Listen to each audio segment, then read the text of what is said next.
Ah, Tombstone. Well, it's been over 30 years since the theatrical release of Tombstone, and as of today, it still remains as one of the greatest westerns of all time. A significant reason for this? Well, it's its diverse cast of characters, most notably Doc Holliday. From the moment he steps into town, Doc defends his friends, makes enemies, and asserts himself as a force to be reckoned with. But one of his best moments is during his first altercation with Johnny Ringo. You may have watched the scene 100 times, you may have even seen the sweat on his face, and the awesome gunslinging skills that he has. But during this scene, do you really know what was being said? Or why, during this epic Latin word fight? That is when Johnny Ringo realized, for the first time, that he was looking at his own grave. Well, in just a minute, I'm going to answer your curiosity and show you why this wasn't just a conversation. It was an intellectual execution. Now, most westerns are won with a quick draw and a steady hand. But in 1993, Tombstone gave us a duel that was won with a dead language. 2 men, 2 legends, and 5 sentences spoken in Latin. This fight did more damage than a .45 caliber bullet. First, we have to start with the soul of this film, Val Kilmer. Now, there's a reason for the fandom of Tombstone, and it only has grown stronger over the past 3 decades. It's the Kilmer effect, the man who was never even nominated for an Oscar for his role as Doc Holliday. Well, he didn't just play Doc Holliday. He inhabited the ghost of a man who was too smart for the time he lived in and too sick to care about the consequences. This scene is a pinnacle of the movie's legitimacy and nostalgia. It's a love letter to the gentleman outlaw trope, while the 19th century West was a brutal and unrefined place to live. Kilmer plays Doc with tragic brilliance. Doc is dying of tuberculosis. He's leaning on a bar, yet he is the most terrifying presence in the room. Why? Because a man with nothing to lose is very dangerous, but a genius with nothing to lose is a nightmare. Stay with me, because in just a moment, I'm going to show you what set this legendary Latin battle scene off. First, let's talk about the tension in the room, or the pre-game burns. On one side, you have the Cowboys. They're arrogant, physical, and they're used to being the biggest bullies in Arizona. On the other, the Earp brothers, well, they're trying to show that they are now businessmen and no longer law officers. Yet they still have their strength and convictions, and they hold on to a law that is barely even there. The dislike between Doc and Ringo is visceral. It's not just a feud, it's a mirror. Ringo sees what he wants to be, which is a refined and well-respected gentleman, and Doc sees what he hates, a man who uses his intellect to justify becoming a common thug. Now, before the first Latin word is even spoken, Doc is already gutting him.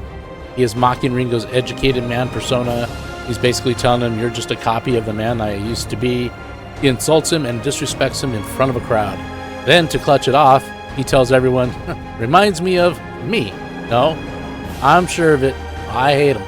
Now, Wyatt tries to de-escalate the situation by saying he's drunk. And that is the exact moment that the fuse is lit. This is also the moment that made Tombstone a classic legend for fans. A scene that will live on forever and continue to solidify Val Kilmer and Michael Biehn's legacy forever. Now, let's break it down, shall we? Now, this is the Latin breakdown, and this is where the power of the scene lives. So let's break it down properly. In vino, veritas. And the English translation is the truth in wine. Here, Wyatt tries to apologize for Doc by saying he's drunk. Doc is implying that his drunkenness is making him more honest, not less. He's confirming that he really does hate Ringo. The English translation, which it loosely translates to "do what you do." Here Ringo is trying to take control. He's telling Doc, "Just keep doing what you're doing," implying Doc should just stick to his whiskey and his sickness and stay out of it, basically trying to dismiss him as a harmless alcoholic. Creda Judaea sotella non ego. Well, the English translation is, "Go tell someone who will believe it, not me." Now, this is the most powerful line in the film. Here, Doc quotes the Roman poet Horace.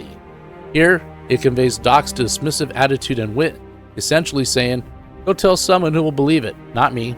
Doc is essentially telling Ringo to save it for someone who will actually be impressed. Now, with this response, Doc is not only shrugging off Ringo's attempt to show off, but also asserts his superior education and command of Latin. It's a brilliant comeback that shows Doc's wit, even while he's clearly under the influence and battling the effects of tuberculosis. The dialogue highlights both the literal meaning of the character's personality, blending classical reference and the cinematic flair. He's calling Ringo a fraud to his face in a language that the only two of them can understand. Eventus stultorum magister. Now here Ringo realizes he's lost the intellectual fight, so he gets physical. Now, pay attention to how he delivers the line. Now, if you've ever taunted anyone or been in a street fight, you can recognize what is going on here. Ringo's trying to show his authority and experience. Basically, with his gestures and postures, he's saying to Doc, watch it, this is your outcome, or watch it, this is your fate. Now, after a long pause, he throws in magister, which basically translates to teacher. It's another taunt of disrespect. This was Ringo's attempt to further intimidate Doc and reaffirm his previous statement that Doc should just watch what he says and does. Now, Doc doesn't flinch or show anything that he is intimidated by Ringo. Here he then quotes, Pace requiescat. English translation as we know it today means rest in peace. Now, it's a cold ending to Ringo's intimidation tactics. Doc wins the intellectual battle. He doesn't flinch. He ends the ritual by giving Ringo his last rites. It's the ultimate checkmate. The fight intensifies as Doc insults Ringo one more time by claiming he's an educated man. Now, I really hate him. The music and Val's delivery of the line escalates the drama and tension in the room. Ringo has to double down and get in Doc's face with a gun. Curly Bill, on the other hand, eggs him on by saying, watch it, Johnny. I hear he's really fast. And Ringo thinks that he has the upper hand here because of his skill with his gun. Ringo flips and spins his gun around that would intimidate most others. But oh no, it didn't faze Doc one bit. Doc has an epic comeback of his own. He uses his whiskey cup and emulates the same moves that Ringo makes.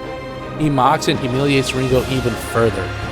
It makes the whole room laugh. Now this scene is one of the reasons Tombstone is a masterpiece. It treats the audience like they're as smart as the characters. It shows that Doc Holliday's greatest weapon wasn't his nickel-plated Colt, it was his mind. In the end, the Latin standoff tells us everything that we need to know. Ringo was a man who practiced his act, while Doc was a man who simply just was. One was a student of violence, the other was a master of it. So, if you love deep dives into the legendary scripts and scenes of classic and epic movies, then hit that subscribe button. Here we will be breaking down the best of cinema and television each and every week, and you don't want to miss our next deep dive into another classic. So what do you think? Did Ringo get what he deserved? Did he know that he was being outmatched the moment Doc spoke Latin, or was he just too arrogant to see it? So drop me a comment below. I'd love to hear your take on this. For today, I'm your Huckleberry, and we will see you in the next video.